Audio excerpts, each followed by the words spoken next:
Alors, de l'immersion en eau froide, j'en fais en fait, déjà depuis un moment, hem, ayant la chance, d'être sur la Haute-Savoie, quand je fais des randonnées en montagne et qu'il y a un lac, c'est vrai que j'étais, souvent tentée d'aller, me baigner, mais, dans plutôt l'idée de, se rincer, de se rafraîchir.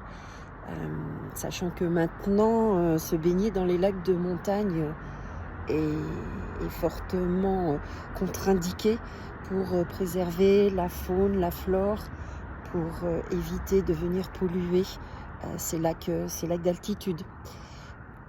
J'allais aussi me, baigner dans les torrents ou les petites rivières après une journée, de cailloux, comme j'appelle, quand, avec mes amis cristalliers, on va, chercher des cristaux, en montagne et qu'on trouve, sur, notre chemin en rentrant une rivière ou un torrent, on est bien content de pouvoir aller, se rincer dans l'eau, fraîche certes, mais d'aller se rincer.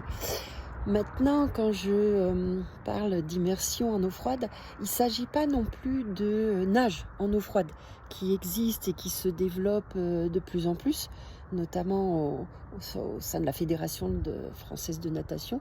Il y a vraiment, de la natation en eau froide qui se développe.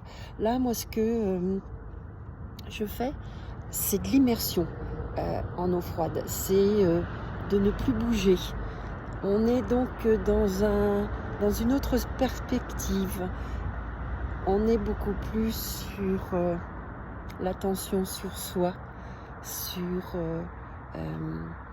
le temps présent et écouter son corps et son esprit qui nous envoie plein d'informations pendant ces immersions d'eau froide.